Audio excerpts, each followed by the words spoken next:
Bayangkan jika Anda memiliki sebidang kolam seluas 300 meter persegi. Setiap pagi Anda memberi makan, setiap sore Anda mengecek kualitas air, berbulan-bulan Anda bekerja tanpa mengenal hari libur.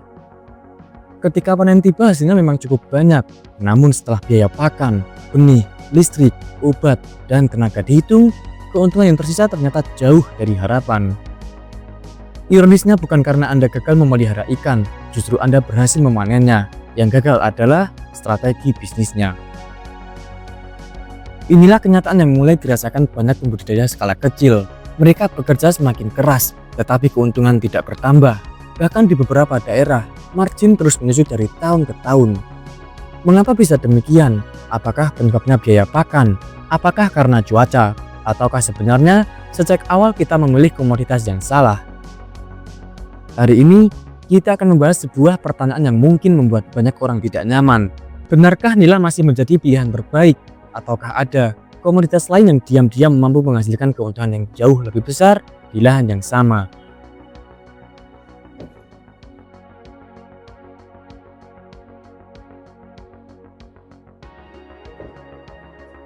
Jika kita bertanya kepada 10 orang yang baru ingin memulai usaha budidaya air, kemungkinan besar sebagian besar akan memberikan jawaban yang sama, yaitu memelihara nila.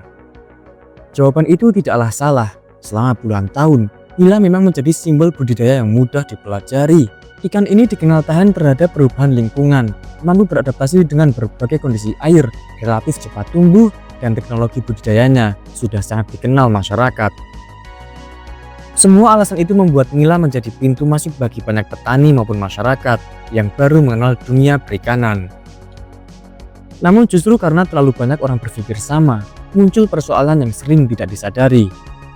Semakin banyak produsen menghasilkan komoditas yang sama, semakin kuat persaingan harga. Disinilah hukum ekonomi mulai bekerja. Produk yang jumlahnya melimpah akan semakin sulit dijual dengan harga premium. Nila akhirnya berubah menjadi komoditas pasar massal. Bukan berarti nilainya hilang, tetapi posisi tawarnya semakin lemah. Coba perhatikan bagaimana pasar bekerja. Produsen skala besar memiliki ribuan bahkan puluhan ribu meter persegi kolam. Mereka membeli pakan dalam jumlah besar sehingga memperoleh harga lebih murah. Mereka menggunakan teknologi yang menekan biaya produksi. Mereka mampu menjual dalam volume yang tidak mungkin disaingi petani kecil. Akibatnya harga pasar perlahan mengikuti biaya produksi pemain besar. Lalu, bagaimana nasib pembudidaya yang hanya memiliki kolam beberapa ratus meter persegi? Mereka dipaksa masuk ke pertandingan yang sejak awal tidak seimbang, bukan karena kualitas ikan mereka buruk, tetapi karena mereka berada di pasar yang salah. Inilah kesalahan terbesar yang sering terjadi. Petani kecil mencoba menang dengan cara yang sama seperti perusahaan besar, padahal keunggulan petani kecil seharusnya bukan volume, melainkan sebuah nilai. Banyak orang menyalahkan ikan nila, padahal nila tidak pernah salah. Yang keliru adalah cara kita memposisikan ikan nila. Nila tetap menjadi ikan konsumsi yang baik, permintaannya stabil, teknologinya matang, risikonya relatif dapat diprediksi. Tetapi ketika semua orang menghasilkan produk yang sama, keuntungan mulai terkikis. Setiap kenaikan harga pakan langsung memangkas laba, setiap panen raya membuat harga turun, setiap tengkulak memiliki posisi tawar yang lebih kuat. Lama-kelamaan, petani bekerja semakin keras hanya untuk mempertahankan keuntungan yang sama. Bahkan, ada yang justru mengalami penurunan. Ini bukan persoalan budidaya, ini adalah persoalan strategi. Ada satu pertanyaan sederhana yang jarang diajukan. Jika Anda memiliki lahan seluas 300 meter persegi, apakah lahan itu benar-benar sudah menghasilkan nilai maksimal? Sebagian besar orang hanya menghitung berapa kilogram ikan yang dapat dipanen, padahal yang jauh lebih penting adalah berapa rupiah keuntungan yang dihasilkan setiap meter persegi lahan. Inilah cara berpikir yang membedakan petani biasa dengan petani yang berkembang menjadi pengusaha. Produksi besar belum tentu berarti keuntungan besar, dan sebaliknya, produksi lebih sedikit bisa menghasilkan laba jauh lebih tinggi apabila produk tersebut memiliki nilai jual premium. Disinilah kita mulai memasuki dunia yang berbeda. Jika nila bertarung di pasar massal, maka udang kalah bermain di pasar bernilai tinggi, restoran seafood, hotel, pasar premium, konsumen yang rela membayar lebih mahal demi kualitas dan kesegaran. Dalam banyak daerah, harga udang galah bisa mencapai beberapa kali lipat harga ikan nila. terutama untuk ukuran besar atau penjualan langsung ke restoran. Ada juga yang menyebutkan bisa menekankan bahwa pada lahan yang sama, sistem budidaya udang galah yang dikelola dengan baik berpotensi memberikan margin yang jauh lebih tinggi dibanding budidaya nila. Namun keuntungan itu tidak datang tanpa konsekuensi. Udang galah menuntut disiplin, kualitas air harus dijaga, oksigen harus stabil, pemberian pakan harus lebih struktur, kesalahan kecil dapat berakibat besar. Tetapi justru karena tidak semua orang mampu mengelolanya, persaingan menjadi lebih rendah. Semakin tinggi hambatan masuk, semakin besar peluang memperoleh margin yang lebih baik. Lalu apakah itu berarti semua petani harus meninggalkan nila dan beralih ke udang galah? Hal itu juga belum tentu.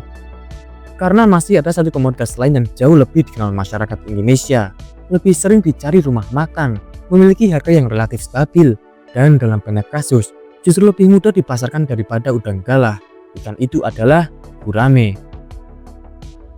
Di bagian berikutnya kita akan membahas mengapa ikan yang pertumbuhannya terkenal lambat justru mampu memberikan keuntungan yang seringkali tidak disadari oleh banyak pembudidaya. Bahkan kita juga akan mengupas satu komoditas premium yang memiliki pasar ekspor bernilai tinggi, yaitu ikan sidat.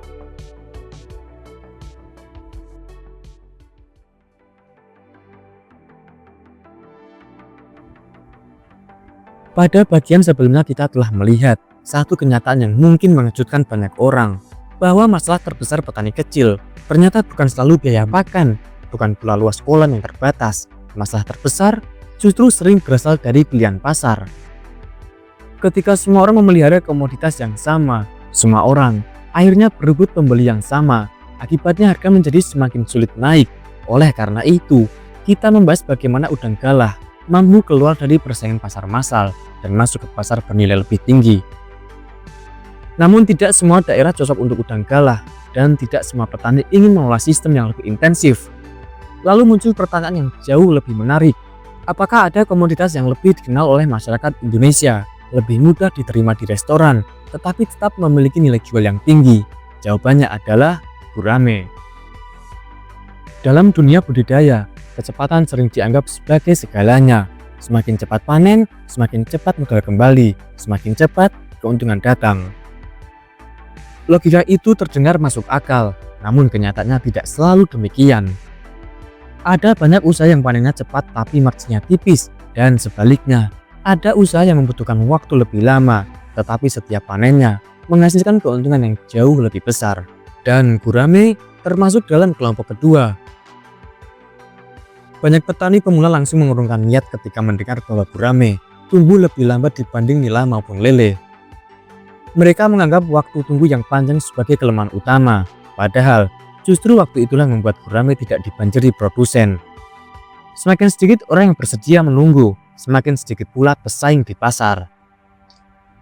Perhatikan daftar menu di banyak rumah makan keluarga, seperti restoran Sunda, rumah makan tradisional, warung makan yang menyajikan ikan segar. Satu nama hampir selalu muncul, yaitu gurame. Mengapa hal ini bisa terjadi? Karena gurame memiliki citra yang berbeda, tekstur dagingnya tebal, tulangnya relatif mudah dipisahkan, rasanya disukai banyak konsumen, ukurannya juga ideal untuk berbagai jenis masakan. Akibatnya gurame lebih sering diposisikan sebagai ikan premium dibanding ikan konsumsi harian. Ada juga yang menjelaskan bahwa gurame lebih banyak masuk ke restoran dan rumah makan dengan harga jual yang umumnya lebih tinggi daripada ikan nila. Ini yang sering terlupakan. Harga sebuah komoditas bukan hanya ditentukan oleh biaya produksinya, tetapi juga oleh persepsi konsumennya. Di Jawa Barat terdapat banyak pembudidaya yang selama bertahun-tahun hanya memelihara nila dan ikan lele. Awalnya usaha berjalan baik, panen berlangsung rutin, namun perlahan muncul masalah yang sama, yaitu harga pakan naik, harga jual sulit naik. Saat panen raya, tengkulak mulai menekan harga. Keuntungan yang diperoleh hampir tidak berubah dari tahun ke tahun. Ada juga yang menyebutkan, pembudidaya yang kemudian mencoba mengubah sebagian kecil kolamnya menjadi kolam gurame. Ia tidak langsung mengubah seluruh sistem, tetapi mulai dari skala kecil. Setelah gurame mencapai ukuran yang dicari rumah makan, ia mulai menjual langsung ke beberapa pelanggan, sehingga harga jual menjadi lebih stabil dan ketergantungan terhadap pasar massal berkurang. Pelajaran terbesarnya bukan bahwa gurame lebih hebat daripada ikan nila, melainkan pasar yang berbeda dapat menghasilkan keuntungan yang berbeda pula.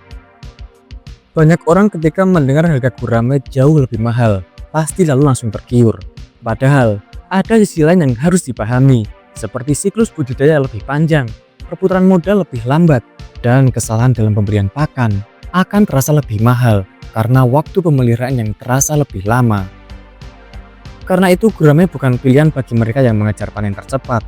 Gurame lebih cocok bagi petani yang mengutamakan kestabilan usaha, kualitas produk, dan hubungan jangka panjang dengan pembeli. Oleh karena itu, gurame cocok bagi pembudidaya yang mengejar stabilitas harga dan pasar, bukan sekedar panen cepat. Namun masih ada komoditas lagi yang bahkan tidak bermain di pasar restoran biasa. Komoditas ini lebih banyak masuk ke pasar khusus, seperti pasar ekspor, pasar premium, dan jumlah pembudidayanya jauh lebih sedikit. Namanya adalah ikan sidat. Jika nila adalah ikan pasar rakyat, jika gurame adalah ikan restoran, maka sidat adalah ikan yang memasuki pasar yang sama sekali berbeda. Di berbagai negara Asia, terutama Jepang, sidat dikenal sebagai bahan pangan premium. Oleh karena itu, jalur pemasarannya berbeda dengan ikan konsumsi biasa, dan nilai jualnya dapat jauh lebih tinggi dibanding komoditas pasar massal. Hal inilah yang menjadi alasan mengapa ikan sidat sering dikaitkan dengan pasar yang bernilai tinggi. Tetapi, harga tinggi selalu datang bersama tantangan yang tinggi juga. Berbeda dengan ikan nila maupun gurame, budidaya sidat membutuhkan perhatian jauh lebih rinci. Kualitas air harus stabil, pengelolaan kolam lebih terkontrol, pakan harus diperhatikan, ketersediaan benih juga tidak selalu mudah. Kita harus menekankan bahwa hambatan untuk masuk ke budidaya ikan sidat memang lebih tinggi. Namun justru itulah, karena tidak semua orang dapat melakukannya, tingkat persaingan menjadi lebih rendah dibanding komoditas pasar massal. Dan disinilah muncul sebuah prinsip yang menarik. Dalam dunia usaha, semakin mudah suatu bisnis dijalankan, semakin banyak pesaing yang akan datang. Dan sebaliknya, semakin tinggi keahlian yang dibutuhkan, seringkali semakin besar pula peluang memperoleh margin yang jauh lebih baik. Setelah membandingkan ikan nila, udang galah, gurame, dan sidat, mulailah terlihat satu pola. Komoditas dengan nilai jual tertinggi hampir selalu memiliki satu kesamaan. Mereka tidak mengejar jumlah pembeli sebanyak mungkin, mereka mengejar pembeli yang tepat. Inilah perbedaan antara pasar massal dan pasar premium. Pasar massal menjual murah kepada banyak orang, pasar premium menjual nilai kepada pembeli yang memang bersedia membayar lebih. Bagi petani kecil, memilih pasar yang tepat seringkali jauh lebih penting daripada sekedar meningkatkan jumlah produksi. Namun masih ada satu kejutan lagi. Bagaimana jika ternyata komoditas dengan biaya produksi paling rendah bukan ikan sama sekali? Bagaimana jika ada hewan air yang sering dianggap remeh, bahkan dianggap hama oleh sebagian orang, tetapi justru mampu memberikan keuntungan menarik dengan modal yang jauh lebih kecil? Di bagian terakhir kita akan membahas keong sawah atau tutut, konsep aquaponik, serta strategi memilih komoditas berdasarkan pasar, modal, dan kondisi lahan, bukan sekedar mengikuti sebuah tren.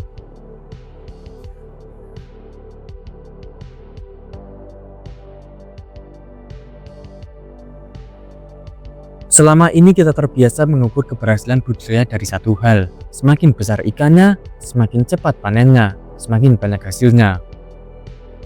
Tetapi dua bagian sebelumnya menunjukkan bahwa kenyataan tidak sederhana itu. Kita telah membahas bagaimana udang galah dapat memberikan nilai jual lebih tinggi dibandingkan ikan nila. Kita juga melihat bahwa gurame mampu memasuki pasar restoran dengan harga yang jauh lebih stabil, sementara sidat menawarkan peluang di pasar premium dengan persaingan yang jauh lebih rendah. Semua itu mengajarkan satu hal, bahwa keuntungan tidak hanya ditentukan oleh jumlah produksinya, tetapi juga oleh nilai pasar yang dituju. Namun masih ada satu pertanyaan yang belum terjawabkan. Bagaimana jika modal kita terbatas? Bagaimana jika kita tidak siap membeli aerator mahal? Bagaimana jika belum ingin membangun sistem budidaya yang rumit? Apakah masih ada peluang? Jawabannya tentu masih ada. Dan mungkin justru jawabannya datang dari komoditas yang selama ini dipandang sebelah mata. Coba bayangkan sebuah pasar tradisional. Di sana orang berlomba membeli ikan seperti lele, nila, patin, dan gurame. Tetapi di sudut lain ada pedagang yang menjual keong sawah. Sebagian besar orang melewatinya begitu saja, sebagian bahkan menganggapnya tidak bernilai. Padahal di beberapa daerah Indonesia, keong sawah atau tutut telah lama menjadi bahan pangan yang memiliki pembeli tetap. Ada juga yang mengatakan bahwa komoditas ini dapat dipasarkan sebagai bahan mentah maupun produk olahan, sehingga nilainya dapat meningkat tergantung cara penjualnya. Disinilah banyak orang keliru, mereka menilai sebuah usaha dari tampilannya, bukan dari keuntungan akhirnya. Dalam budidaya ikan, sebagian besar biaya habis untuk pakan, kemudian listrik, aerator, perawatan kualitas air. Semakin padat kolam, semakin besar pula biaya yang harus dikeluarkan. Keong sawah memiliki karakter yang berbeda dalam sistem yang dikelola dengan baik. Sebagian kebutuhan pakannya dapat berasal dari bahan organik, sisa sayuran, atau tanaman air yang masih layak dimanfaatkan. Oleh karena itu, struktur biaya budidayanya dapat lebih ringan dibanding sistem budidaya ikan dengan kepadatan tinggi. Tentu, ini bukan berarti tanpa biaya, tetapi tekanan operasionalnya bisa jauh lebih rendah. Dan bagi petani kecil, mengurangi biaya seringkali sama pentingnya dengan menaikkan pendapatan. Ada pelajaran menarik dari banyak usaha kecil. Produk biasa bisa menjadi luar biasa jika dijual kepada pembeli yang tepat. Keong sawah mungkin tidak memiliki harga tinggi ketika dijual secara mentah, namun ketika sudah dibersihkan, diolah, atau dipasarkan kepada rumah makan yang memang menyajikan menu khas daerah, nilai jualnya bisa berubah. Ini mengingatkan kita pada prinsip yang sama seperti gurame dan sidat, yang menentukan keuntungan bukan sekedar produknya, melainkan di pasar mana produk itu akan dijual. Disinilah banyak orang salah memahami, karena biaya budidayanya rendah, mereka menganggap keong sawah bisa dipelihara sembarangan, padahal tidak demikian.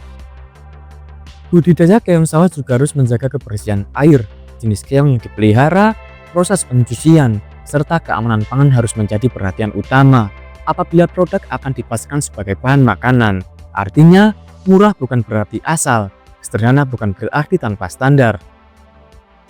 Justru usaha kecil dapat berkembang ketika mampu menjaga kualitas secara konsisten. Sekarang mari berpikir lebih jauh, bagaimana jika kita tidak hanya mengubah jenis komoditas, bagaimana jika kita mengubah cara kerja seluruh sistem budidaya. Inilah gagasan yang dikenal sebagai aquaponik. Aquaponik bukan sekedar menanam sayuran di atas kolam. Konsep utamanya adalah memanfaatkan kembali nutrisi yang dihasilkan ikan, air kolam, membawa sisa pakan dan kotoran ikan. Tanaman memanfaatkan nutrisi tersebut, kemudian tanaman membantu memperbaiki kualitas air. Dengan demikian, satu sistem dapat menghasilkan dua jenis panen, hasil perikanan dan hasil tanaman. Inilah inti dari konsep aquaponik sebenarnya. Bagi pemilik lahan sempit, pendekatan seperti ini sangat menarik karena luas lahan tidak bertambah, tetapi nilai yang dihasilkan justru semakin meningkat. Setelah melihat berbagai peluang seperti udang galah, gurame, sidat, keong sawah, dan aquaponik, banyak orang langsung tergoda mencoba semuanya sekaligus. Inilah kesalahan yang paling sering terjadi. Kita juga harus mengingat bahwa tidak ada komoditas yang ajaib. Banyak pembudidaya justru gagal karena memperbesar usaha terlalu cepat, menambah sistem baru sebelum sistem lama benar-benar stabil, atau membangun infrastruktur tanpa menghitung arus kas dengan baik. Keinginan berkembang memang baik, tetapi perkembangan yang terlalu cepat seringkali menjadi awal dari sebuah kegagalan. Pada akhirnya, pertanyaan yang paling penting bukanlah ikan apa yang paling menguntungkan, melainkan komoditas apa yang paling cocok dengan kondisi saya. Apakah daerah Anda memiliki pasar seafood premium? Apakah modal Anda cukup untuk sistem yang lebih intensif? Apakah Anda siap menunggu siklus budidaya yang lebih panjang? Apakah Anda memiliki akses langsung ke restoran atau konsumen? Kita harus menekankan bahwa pemilihan komoditas harus disesuaikan dengan iklim, pasar, modal, dan kemampuan pengelolaan. Selain itu, pembudidaya dianjurkan menguasai satu sistem terlebih dahulu, menghitung biaya secara nyata, serta membangun jalur penjualan langsung agar tidak selalu bergantung pada tengkulak. Tidak ada jawaban yang sama untuk semua orang, yang ada hanyalah strategi yang paling sesuai. Pada akhirnya, lahan yang sempit bukanlah musuh, modal yang terbatas juga bukan air dari segalanya. Yang sering membatasi pertumbuhan usaha bukan ukuran kolam, melainkan cara kita memandang peluang. Nilai tetap memiliki tempatnya. Udang galah menawarkan nilai yang lebih tinggi, gurame memberikan kestabilan pasar, dan sidat membuka pintu menuju pasar premium, serta keong sawah menunjukkan bahwa komoditas sederhana pun dapat bernilai jika dipasarkan dengan tepat.